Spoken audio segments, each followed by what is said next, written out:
2장 1절에서 11절까지 제가 봉독해 드리겠습니다. 그러므로 남을 판단하는 사람아, 누구를 막론하고 네가 핑계하지 못할 것은 남을 판단하는 것으로 네가 너를 정죄함이니 판단하는 네가 같은 일을 행함이니라. 이런 일을 행하는 자에게 하나님의 심판이 진리대로 되는 줄 우리가 아노라. 이런 일을 행하는 자를 판단하고도 같은 일을 행하는 사람아, 네가 하나님의 심판을 피할 줄로 생각하느냐? 혹 네가 하나님의 인자하심이 너를 인도하여 회개하게 하심을 알지 못하여 그의 인자하심과 용납하심과 길이 참으심이 풍성함을 멸시하느냐? 다만 내 고집과 회개하지 아니한 마음을 따라 진노의 날 곧 하나님의 의로우신 심판이 나타나는 그날에 임할 진노를 내게 쌓는도다. 하나님께서 각 사람에게 그가 행한 대로 보응하시되 참고 선을 행하여 영광과 존귀와 썩지 아니함을 구하는 자에게는 영생으로 하시고, 오직 당을 지어 진리를 따르지 아니하고 불의를 따르는 자에게는 진노와 분노로 하시리라. 악을 행하는 각 사람의 영에는 환난과 공고가 있으리니 먼저는 유대인에게요 그리고 헬라인에게이며, 선을 행하는 각 사람에게는 영광과 존귀와 평강이 있으리니 먼저는 유대인에게요 그리고 헬라인에게라. 이는 하나님께서 외모로 사람을 취하지 아니하시니라. 아멘. 우리 옆에 사람하고 인사하시겠습니다. 반갑습니다. 주님의 사랑을 사랑합니다. 감사하십니다. 프랑스의 조각가인 오기스트 로댕이라고 하는 사람이 있습니다. 우리는 그냥 로댕 하면 더 쉽게 기억이 될 겁니다. 이 로댕 하면 떠오르는 조각품 하나가 있죠. 그게 뭐냐면 생각하는 사람입니다. 이 생각하는 사람이 로댕이 1880년 40세 때에 만든 작품입니다. 그런데 이 생각하는 사람은 단테의 신곡 중에서 지옥편을 소재로 해서 만든 작품이라고 합니다. 그리고 이 생각하는 사람의 그 작품 아래에 우리는 종종 얘기하잖아요. 이 생각하는 사람이 무엇을 생각하고 있을까? 우리는 그런 생각을 좀 해봅니다. 그런데 이 생각하는 사람이 바라보고 있는 그의 눈에 시선이 있습니다. 그게 뭐냐면 이 지옥의 문이라고 하는 작품을 바라보고 있는 거예요. 지금 여러분들이 사진으로 보고 있는 저 건너편에 있는 사진이 바로 지옥의 문입니다. 지금 지옥에서 고통을 당하는 수많은 사람들이 있는데 그 지옥의 문에 지금 세 사람이 놓여져 있어요. 지금 지옥의 문에서 지금 고민하고 갈등하고 있는 저 사람들을 지금 바라보면서 생각하고 있는 것, 이게 바로 생각하는 사람의 작품의 의미입니다. 이 지옥의 문 위에 만들어진 작품이 바로 이 생각하는 사람이라고 하는 것입니다. 다시 말하면 지옥에 떨어지는 수많은 사람들을 바라보면서 고민하고 있는 이 단테의 모습, 이걸 그린 것이 바로 생각하는 사람의 모습이라는 거죠. 여러분, 예수님을 믿는 자나 예수님을 믿지 않는 자나 우리는 하나님 앞에 심판을 받아야 합니다. 이때 우리가 정말 이 로댕의 생각하는 사람처럼 우리도 하나님 앞에 심판받는 그때를 한번 생각해 봐야 돼요. 정말 심판은 있는가? 정말 천국과 지옥은 있는가? 그뿐만이 아닙니다. 내가 교회 다니고 있는데, 내가 신앙생활하고 있는데 나는 지옥에 가지 아니하고 나는 천국에 갈 수 있는 확신이 있는가? 우리는 이 작품 앞에서 한번 생각해 볼 필요가 있습니다. 오늘 본문의 말씀을 보면 우리가 로마서를 강의하고 있는데요. 로마서 1장이 끝나고 이제 로마서 2장에 접어듭니다. 로마서 1장에서는 바울사도가 이방인들의 죄에 대해서 지적을 했어요. 하나님께서 하나님을 알 수 있는 진리를 계시해 주었지만 그들이 알지 않고 하나님을 거부하고 완고함 가운데 죄악 가운데 살아가는 이방인들의 모습을 지적을 했어요. 자, 그리고 나서 이제 2장에서부터는 유대인들의 죄에 대해서 지적을 하고 있는 걸 볼 수가 있습니다. 스스로 경건하다고 생각하는 유대인들. 정말 이 유대인들, 하나님에게 선택을 받았다고 자부하는 이 유대인들은 심판에서 제외될 수 있는 그런 존재들인가? 라고 하는 걸 우리에게 생각하게 하는 것이 바로 오늘 본문의 내용입니다. 여러분, 본문을 통해 하나님께서 분명히 말씀하시는 내용이 있습니다. 첫째는 우리가 생각해 볼 것이 뭐냐면 하나님 앞에 심판받을 자들이 어떤 자인가라고 하는 것을 하나님께서 말씀해 주고 계세요. 여러분, 하나님 앞에 심판받을 자는 어떤 자냐면 우리가 1장 32절을 한번 읽어볼까요? 1장 32절 함께 보겠습니다. 시작. 그들이 이 같은 일을 행하는 자는 사형에 행한다고 하나님께서 정하심을 알고도 자기들만 행할 뿐 아니라 또한 그런 일을 행하는 자들을 뭐다 한다고요? 옳다 하느니라 그랬습니다. 여러분, 죄악을 저지르는 사람들을 향해서 옳다고 두둔하고 그들이 죄를 지으면 기뻐하고 반기는 사람들, 이런 사람들은 하나님의 심판을 면할 수가 없다라고 하는 걸 말씀하고 있어요. 여러분, 이 세상에는 불변의 진리가 있습니다. 아무리 우리가 합의를 하고 아무리 우리가 결의를 하고 아무리 우리 인간의 뜻을 모아도 변하지 않는 진리가 있습니다. 여러분, 물은 높은 곳에서 낮은 곳으로 흐르는 것이 바로 물의 원리입니다. 이 진리는 변하지 않습니다. 여러분, 빛은 어둠을 몰아냅니다. 이 진리도 변하지 않습니다. 그뿐만이 아니죠. 여러분, 진실은 반드시 거짓을 이깁니다. 일순간에는 거짓이 승리하는 것 같아요. 그러나 반드시 진리가 승리합니다. 또 한 가지, 사람이 태어나면 반드시 죽게 되어 있는 것. 이것은 불변의 진리예요. 불변의 진리입니다. 지금도 어떤 사람들의 발표에 의하면 1초에 2명 내지 3명이 죽는다고 그래요. 이 세상에 죽음을 맛보지 아니한 가족이 없어요. 죽음을 초월한 나라나 국가도 없어요. 모든 사람들이 죽음 앞에 직면해 있다라고 하는 사실입니다. 그런데 여러분, 죄의 삭은 사망이니라 라고 하시는 말씀 따라서 이 죽음은 곧 죄악의 열매예요. 자, 이렇게 무서운 죄를 지어놓고도 어떻습니까? 부끄러워하지 않습니다. 회개하려고 하지 않습니다. 그리고 더 나아가서 자기의 죄를 지어놓고 이걸 정당화하려고 합니다. 또 타인에게도 그 죄를 짓도록 권면하고 권장합니다. 부추깁니다. 그래서 타인들이 죄를 저지르면 그들의 어깨를 두드려주고 그들을 칭찬해주고 그들을 격려하는 거죠. 그 결과 자기들은 죄악의 동료를 만들어가는 겁니다. 파트너를 만들어가는 거예요. 그러면서 유사한 죄를, 동일한 죄를 짓는 사람들과 연대를 합니다. 힘을 만들어요. 또 더 나아가서 그들은 이제 이것을 합법화하려고 합니다.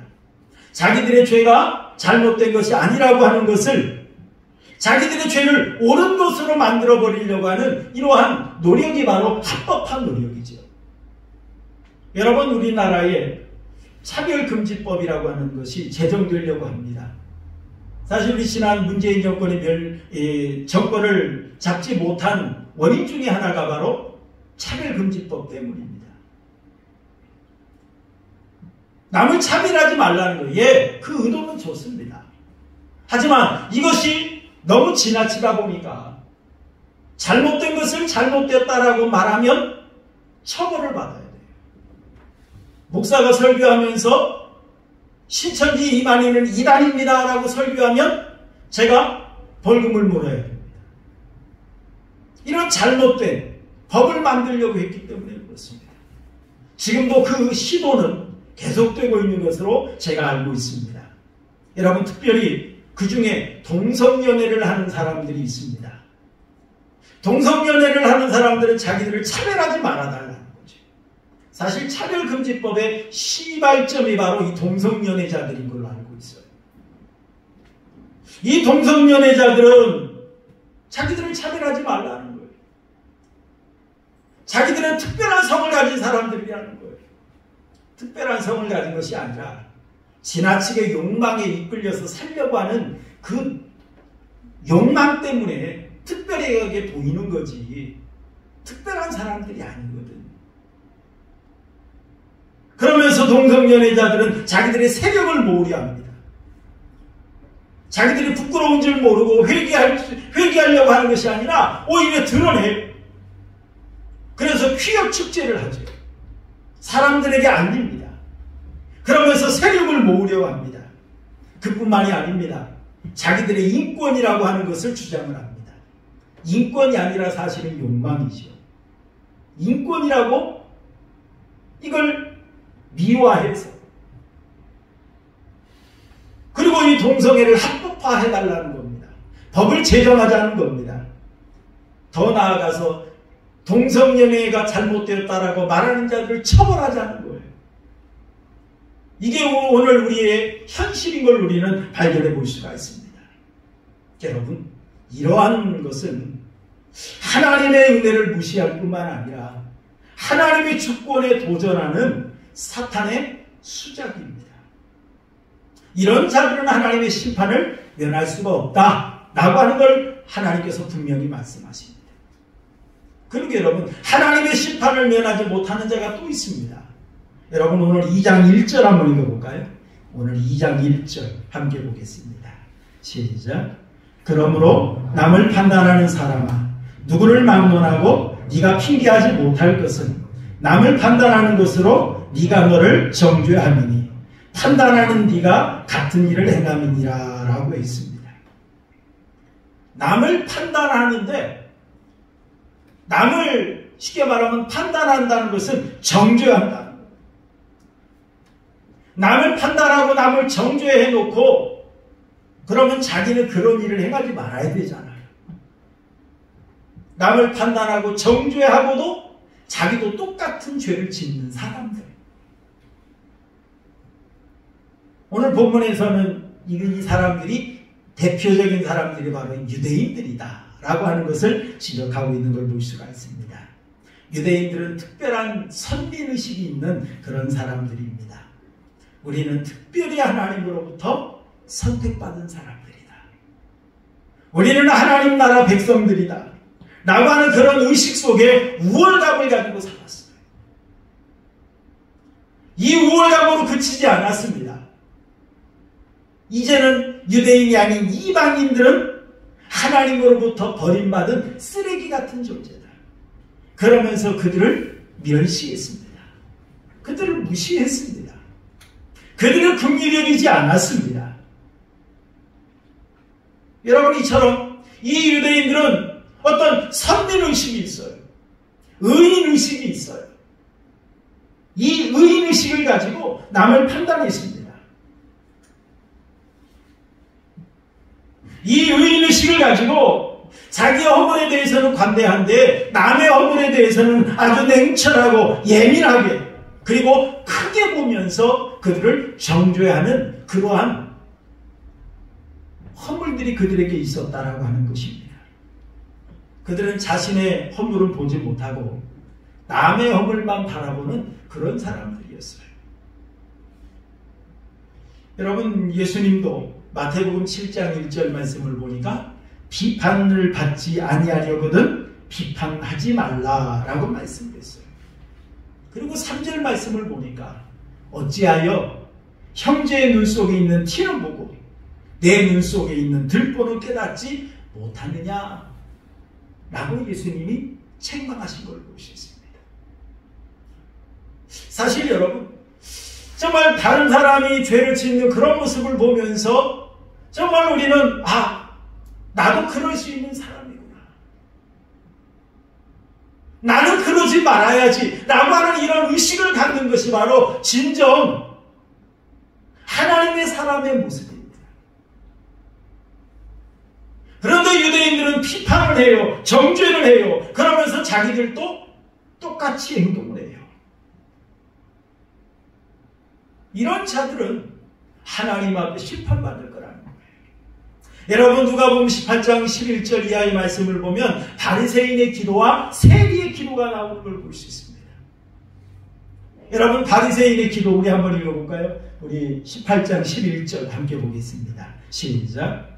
바리새인은 따로 서서 기도하여 이르되 하나님이여, 나는 다른 사람들 곧 토색, 불의, 간음을 하는 자들과 같지 아니하고 이 세리와도 같지 아니함을 감사하나이다 그랬어요. 정말 이 바리새인이 자기들이 정말 의로워서, 정말 자기들이 세리가 죄 짓는 그 모습을 바라보면서 하나님이 나를 붙들어 주시고 하나님이 나를 이끌어 주셔서 내가 이처럼 죄 짓지 않는 그런 자리에 설 수 있었다라고 그러면서 하나님 앞에 진정 감사하는 마음이 기도가 아니었어요. 세리들을 멸시하면서, 세리들을 무시하면서 기도했던 것입니다. 그런데 세리는 어떻습니까? 멀리 서서, 다른 사람들이 혹시 들을까? 멀리 서서 감히 눈을 들어 하늘을 쳐다보지도 못하고 다만 가슴을 치면서 하나님이여 불쌍히 여기소서, 나는 죄인이로소이다, 그러면서 통곡했다라고 하는 것입니다. 바리새인은 지금 누구의 죄만 바라보고 있습니까? 다른 사람의 죄만 바라보며 기도해요. 그런데 세리는 어떻습니까? 나의 죄를 바라볼 줄 알아요. 하나님, 불쌍히 여기소서, 나는 죄인이로소이다. 정말 그러면서 하나님 앞에 자기의 죄를 바라보고 자기의 벌을 바라보며 회개하는 이 세리의 기도, 예수님은 결론적으로 말씀합니다. 누가 하나님 앞에 의롭다 하심을 얻었느냐? 라고 말씀하는 걸 볼 수 있습니다. 여러분, 바리새인이 아니라 세리가 곧 의롭다함을 받았다 라고 14절 말씀의 결론을 내주고 있습니다. 여러분, 심지어 예수님도 요한복음 8장 15절 말씀을 보니까 너희는 육체를 따라 판단하나 나는 아무도 판단하지 아니하노라 그랬어요. 심지어 예수님도 나는 아무도 판단하지 않는다. 그 이유가 뭐냐? 나는 내 영광을 구하지 아니하나 구하고 판단하시는 이가 계시니라. 8장 50절에 말씀하고 있습니다. 판단하시는 분이 따로 있다는 거예요. 분명히 예수님도 하나님이시기 때문에 판단할 수 있는 그런 분입니다. 그러나 인간의 육체를 입고 이 땅에 오셔서 구속 사역을 감당하시는 예수님은 판단하지 않는다고 했어요. 심지어 예수님도 하나님이 판단하실 거니까 하나님께 맡기고 나는 아무도 판단하지 않는다 그랬어요. 바울 사도도 고린도전서 4장 4절 말씀 보니까 나를 판단하실 이는 주시니라. 하나님이 곧 나를 판단하실 것이다 라고 하면서 하나님께 모든 판단을 맡겼던 걸 볼 수가 있습니다. 사랑하는 성도 여러분, 성도에게 주시는 하나님의 은혜 중에 은혜는 모든 말씀이 나에게 주신 말씀으로 믿어지는 것, 이게 바로 은혜입니다. 우리가 종종 그러잖아요. 설교를 들을 때 이 설교는 누가 들었으면 좋겠다. 아닙니다. 그 설교는 나 들으라고 하는 설교예요. 목사가 제가 설교를 준비해서 설교하지만 이 설교는 여러분들을 위한 설교가 아니라 저를 위한 설교예요. 하나님이 저에게도 주시는 설교예요. 이 말씀을 하나님이 나에게 주신 말씀이다라고 받을 줄 아는 것, 이것이 바로 여러분 하나님의 은혜라는 사실을 믿으시길 바랍니다. 여러분, 그래서 하나님의 말씀을 누구에게 먼저 적용해야 됩니까? 나에게 먼저 적용해야 됩니다. 여러분, 말씀을 캐논이라고 그러죠. 이런 것 잣대라는 거예요. 하나님의 엄격한 잣대를 누구에게 먼저 적용해야 되느냐? 나에게 먼저 재봐야 된다. 나부터. 이게 은혜 받은 자의 모습인 줄 믿습니다. 여러분, 그렇다면 하나님은 어떻게 심판하실까요? 어떻게? 우리 2절 말씀 한번 보시겠습니다. 2절 함께 보겠습니다. 시작. 이런 일을 행하는 자에게 하나님의 심판이 진리대로 되는 줄 우리가 아노라 그랬어요. 진리대로 된다. 심판이. 진리대로라고 하는 이 말은 헬라어로 알레데이아라고 하는 이 말인데요. 이 말은 어떤 뜻이냐면 사실대로, 있는 그대로, 그런 말이에요. 하나님이 심판하시는데 사실대로 하세요. 6절 말씀을 보니까 하나님께서 각 사람에게 그 행한 대로 보응하시되 그랬어요. 행한 대로. 하나님께서 그 사람의 행위를 근거로 심판하신다라고 말씀했어요. 그리고 여러분 11절 말씀 제가 잘못 써놨는데요. 한번 넘겨보세요. 11절, 9절 한 점 더 넘겨보세요. 예, 제가 잘못 써놨어요. 11절인데 우리 11절 한번 읽어볼까요? 11절 시작. 이는 하나님께서 외모로 사람을 취하지 아니하시니라 라고 말했어요. 하나님은 사람을 취하시는데 외모로 취하지 아니하십니다. 물론 외모를 보고도 판단하십니다. 하지만 하나님은 중심을 보시는 하나님입니다. 우리 사람은 겉모양만 보고 속을 수 있어요. 그런데 우리 하나님은 속지 아니하십니다. 그 사람의 의도가 뭔지, 그 사람의 생각이 뭔지, 이 모든 걸 아시는 분이 바로 하나님이십니다. 그렇기 때문에 여러분, 하나님은 결코 잘못 심판하는 일이 없어요. 제대로 심판하십니다. 사실대로 심판하십니다. 행한 대로 심판하십니다. 그 사람의 겉모양뿐만 아니라 중심까지 보시고 심판하시는 그런 하나님이십니다. 여러분, 사무엘 선지자가 이새의 아들들 중에서 왕을 세우라고 하는 하나님의 명령을 받고 이새의 집에 갔습니다. 그때에 이새의 큰아들 엘리압을 보니까 너무너무 멋졌어요. 그래서 반했습니다. 그리고 그가 곧 왕이 될 자라고 생각을 하고 기름 부으려고 했어요. 그때 하나님이 말씀하십니다. 사무엘상 16장 7절 말씀 보니까 그의 용모와 키를 보지 마라. 내가 이미 그를 버렸노라. 내가 보는 것은 사람과 같지 아니하니 사람은 외모를 보거니와 나 여호와는 중심을 보느니라 라고 말씀했어요. 우리 하나님은 중심까지 보시고 제대로 판단하시는 분이십니다. 그 다음에 여러분, 하나님이 심판하시는데 진리대로라고 하는 이 말은 하나님의 말씀으로라고 하는 뜻이 또 있습니다. 하나님의 말씀. 왜요? 진리가 곧 말씀이거든요. 진리가 곧 말씀입니다. 여러분, 이 세상의 판단 기준은 하나님의 말씀이 바로 판단 기준이 되어야 됩니다. 그런데 이 하나님의 말씀은 하나도 땅에 떨어지는 것이 없어요. 헛되이 돌아오는 것이 없고 반드시 성취되어집니다. 우리 이사야서 55장 11절 함께 볼까요? 이사야서 55장 11절 시작. 내 입에서 나가는 말도 이와 같이 헛되이 내게로 돌아오지 아니하고 나의 기뻐하는 뜻을 이루며 내가 보낸 일에 형통함이니라 라고 말을 했어요. 하나님의 입에서 나간 말씀은 하나도 헛되이 돌아오지 않는다.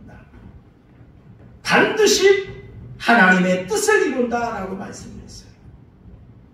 예수님도 마태복음 5장 18절 말씀 보니까 천지가 없어지기 전에는 율법의 1.1획도 결코 없어지지 아니하고 다 이루리라 라고 말씀했어요. 천지는 없어질지라도 하나님의 이 말씀, 율법은 1.1획이라도 히브리어 말씀을 보면 점으로 표시하는 그런 단어가 많이 있어요. 그 1.1획이라도 결코 없어지지 않는다. 다 있다. 이렇게 말씀하십니다. 여러분, 진리만이 하나님의 심판의 기준이 되는 거예요. 여러분이 하나님의 무서운 심판을 피할 수 있는 자는 단 하나도 없습니다. 여러분 3절 말씀 한번 볼까요? 로마서 2장 3절 시작. 이런 일을 행하는 자를 판단하고도 같은 일을 행하는 사람은 네가 하나님의 심판을 피할 줄로 생각하느냐 그랬습니다. 자, 이 말의 의미는 뭡니까? 피할 사람은 하나도 없다. 피할 사람은 하나도 없다. 여러분, 죄 짓는 사람들의 눈에 즉각적인 심판이 임하지 않습니다. 죄 짓는 순간 당장에 막 하늘에서 벼락이 내려친다면 죄 지으려고 하는 사람 하나도 없어요. 그런데 죄를 지어도 즉각적으로 형벌이 내리지 않습니다. 그러다 보니까 사람들이 하나님이 안 계신 줄 알아요.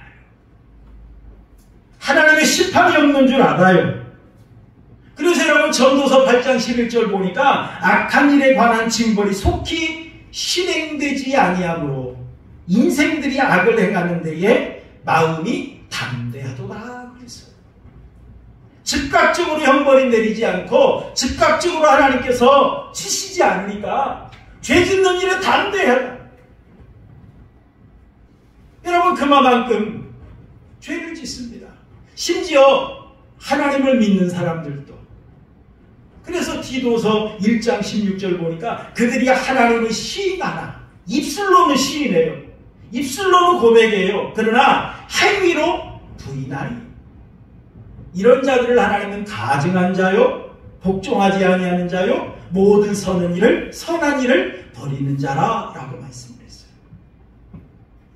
여러분, 이처럼 하나님의 심판을 면할 자는 단 하나도 없습니다.